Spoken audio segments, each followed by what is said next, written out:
Hi guys, welcome to Universe Tarot. आज हम कर रहे हैं साप्ताहिक राशिफल आने वाले सप्ताह का। ओके, अगर आप पहली बार आ रहे हैं चैनल पे, प्लीज़ सब्सक्राइब द चैनल। लौट के आ रहे हैं तो थैंक यू वेरी मच। यहाँ मैंने अपने सेटअप में एक बुक को आज रखा है। Okay, this is autobiography of yogi. अगर आपने बुक अभी तक नहीं पढ़ी है, प्लीज़ इसको पढ़िए। और आपके पास अगर इसको पढ़ने का समय नहीं है, बिकॉज ये थोड़ी सी टिपिकल बुक है, ये साइंटिफिक बुक है और ये बताती है कि कैसे आपकी बॉडी फंक्शन करती है स्पिरिट के साथ। ठीक है, हम को क्रिएशन कर रहे हैं स्पिरिट के साथ। जैसे आप ये वीडियो देख रहे हैं तो किसी ने ये वीडियो बनाया है, यानी कि मैंने बनाया है ताकि आप देखें। तो ये को क्रिएशन हो रहा है इस वक्त, राइट। हम सभी को क्रिएशन कर रहे हैं। जहाँ डॉक्टर है वहाँ पेशेंट है, जहाँ लॉयर है वहाँ पे कोई उसका क्लाइंट है। ऐसे ही करके यहाँ कोई दुकानदार है, वहाँ रिटेलर है, वहाँ पे कस्टमर है। तो कहीं ना कहीं को क्रिएशन होता है पूरे सृष्टि में। तो कैसे हम स्पिरिट के साथ मिलकर को क्रिएशन कर रहे हैं, कैसे उसमें स्पिरिट आपकी हेल्प करती है और कैसे आप अपनी ही बॉडी को जान सकते हैं, अपनी लिमिट्स को जान सकते हैं कि कैसे आप स्पिरिट के साथ मिलकर अपने सोल जर्नी को समझ सकते हैं और कैसे उनके साथ आगे बढ़ सकते हैं। ये सब आपको इस बुक से जानने की आपको मिलेगा। और this is magical book, this is a gem. और अगर आपको नहीं भी समय है पढ़ने का, या इसको इतना ज़्यादा टिपिकल ये थोड़ी सी बुक है, आपको नहीं समझ में आ रही, तो इसकी जो प्लेलिस्ट है यूट्यूब पर, उसका लिंक मैं डिस्क्रिप्शन बॉक्स में दे दूंगी ताकि आप सुन सकें। एटलीस्ट सुनने से तो समझ में आ ही जाता है, ठीक है। और अगर एक बार में नहीं आ रहा है तो आप दोबारा सुन सकते हैं। And it is not that typical, but ये थोड़ी सी टिपिकल है। ओके, बट अगर आपको एक बार समझ में आ जाती है, आपकी बल्ले बल्ले है, ठीक है, because this is really magical book.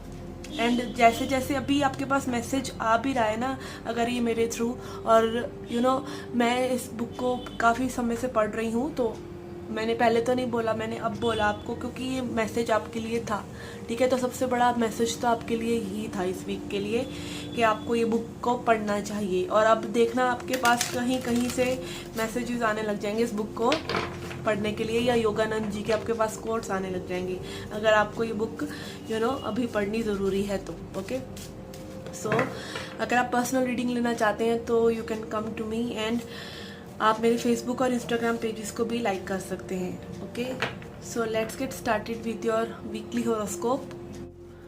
Hi Virgos, let's see what are the messages for you. Virgo यानी कन्या राशि। ओके,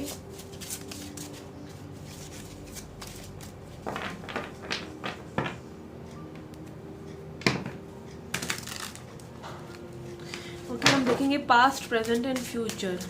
ओके, पास्ट की कौन सी एनर्जी, पास्ट वीक की कौन सी एनर्जी आपको इस हफ्ते में भी इन्फ्लुएंस कर रही है, energy of the current week, and how you are taking this energy forward into the next week. Okay, and a message from angels and ancestors. Message for Virgo, please. Message for Kanya Rashi.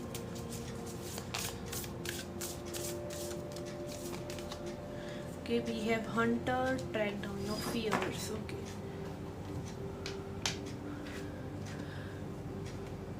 okay, for your past energies we have Knight of Cups in reverse. Okay, यहाँ पे बहुत ही beautiful energy है आपकी। You want to dive in for something, किसी चीज़ में आप बहुत ज़्यादा उत्साहित इमोशनली महसूस कर रहे हैं, उस चीज़ में आप डाइव इन करना चाहते हैं। You just want to go ahead, but आपको रोका जा रहा है। आपको कहीं ना कहीं आपका हायर सेल्फ बोल रहा है भाई रुक जाओ, थोड़ी सी एनर्जी को स्लो डाउन होने दो, थोड़ा सा एनर्जी को स्टेबल होने दो, then you can go ahead. Okay, तो यहाँ पे नाइट ऑफ कप्स जो है रिवर्स में है, तो कहीं ना कहीं किसी वजह से आपकी इमोशनल जो है एनर्जी उसको थोड़ा सा आपने रोक कर रखा हुआ है। And how it is influencing this current energies. Okay, आप अपने को कंट्रोल करने की कोशिश कर रहे हैं फॉर सम इमोशनल थिंग, किसी इमोशनल जेस्चर को दिखाने के लिए, किसी पर्सन को अपनी बात कहने के लिए, या फिर अगेन आप कोई ऑफ़र देना चाहते हैं किसी को और उसको आपने रोक कर रखा हुआ है। कोई न्यू अपॉर्चुनिटी भी हो सकता है जिसके लिए आप बहुत वेट कर रहे हैं कि भाई अभी ये चीज़ें ऐसे हो जाएं तब मैं इस चीज़ को करूँगा, बट आपका बहुत मन है उस चीज़ को करने के लिए, जिसकी वजह से कहीं ना कहीं आप थोड़ा सा डिसबैलेंस हो रहे हैं। ठीक है, temperance in reverse.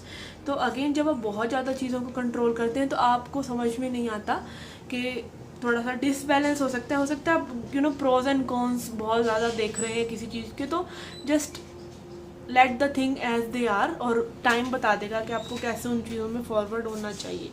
Okay, then we have 5 of swords. Okay, for your upcoming energies we have 5 of swords which is telling me कि आप अगेन बहुत ज़्यादा ईगो में स्टक हो सकते हैं अगर आप अपने आप को बैलेंस आउट नहीं करते।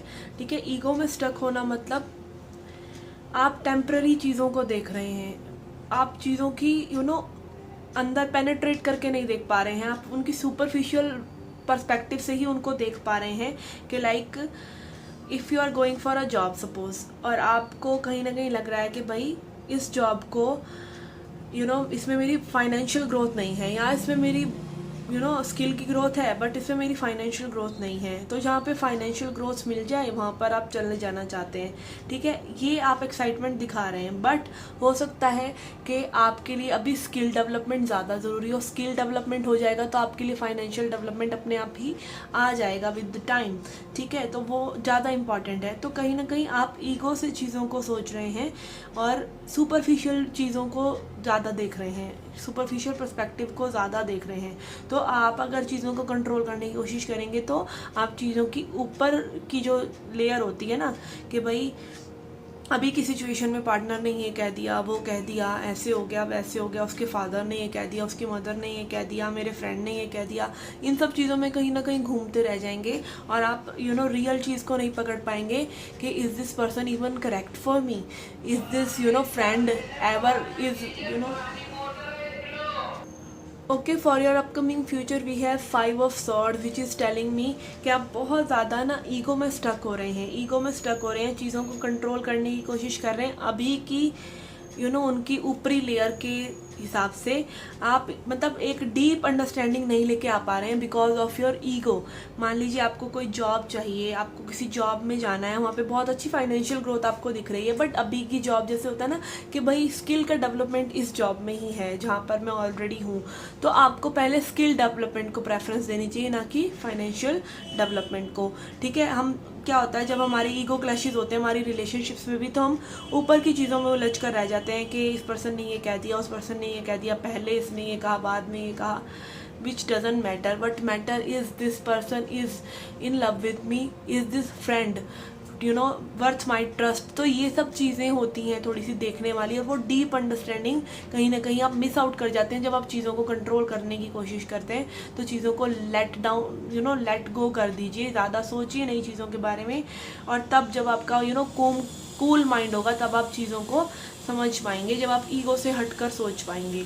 And for your advice also we have hunter, track down your fears and desires. Okay, hunter and gatherers, आपने हिस्ट्री में इनके बारे में पढ़ा होगा। ठीक है, हंटर हम जैसे जैसे इवॉल्व हुए हैं साइंटिफिक वे में भी या हिस्ट्री में भी आपने पढ़ा होगा हंटर्स के बारे में कि हम हंट करते थे चीज़ों के लिए, हम जाते थे, रीच आउट करते थे।